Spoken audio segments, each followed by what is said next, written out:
Lake County, Florida, where roots run deeper than state lines. Where the land remembers a history that is being forgotten.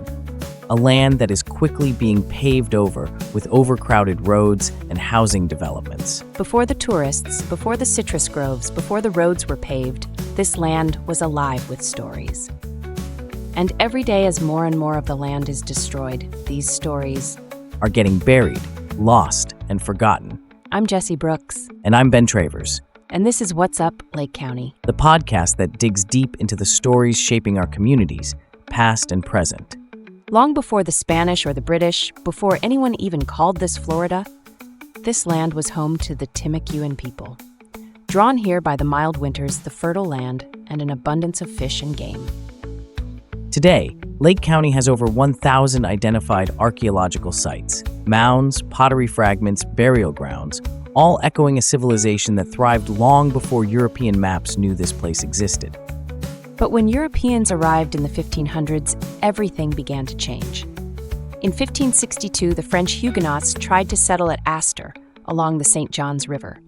Just 4 years later, the Spanish wiped them out. By 1763, when British trader James Spalding opened a trading post in what's now Astor, there were very few indigenous people left. Botanist William Bartram came through a decade later, documenting Florida's unique plants and making the first recorded sighting of a royal palm tree right here in Lake County. But there were others hiding in the scrub, too. Runaway slaves, freedmen, and outlaws carving out their own survival stories in the shadows of the pines.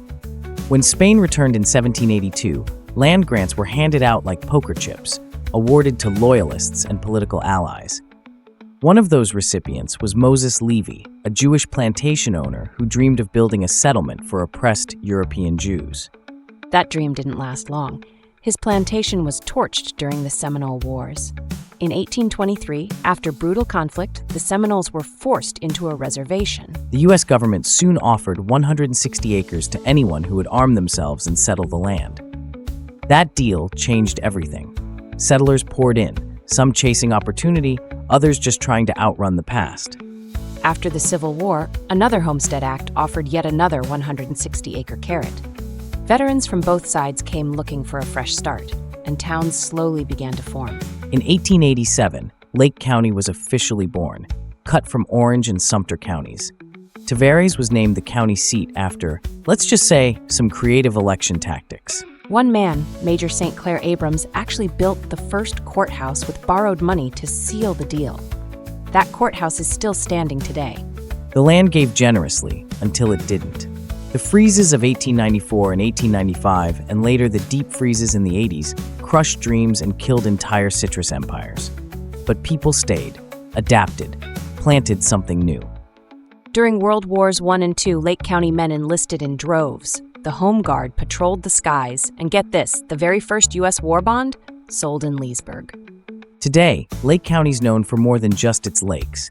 It's a mix of old towns, new arrivals, and stories that still echo from the swamps, pine flats, and riverbanks. Lake County's history isn't just something you read in textbooks. It's under your feet, behind your neighbor's fence, carved into the walls of old post offices, and painted onto forgotten murals. But due to greed and unchecked development, these stories are rapidly being forgotten. Historical landmarks, people, and even graves are being torn down, dug up, and lost to time. These people, these stories, this land, it's worth remembering. That's why at What's Up Lake County, along with telling stories affecting Lake County today, we will also strive to preserve the stories and people of the past. The pioneers who first came to this land when it was wild. Their stories are worth telling. These brave men and women deserve to be remembered. We're just getting started. Subscribe and follow, because you don't want to be the last to know what's up.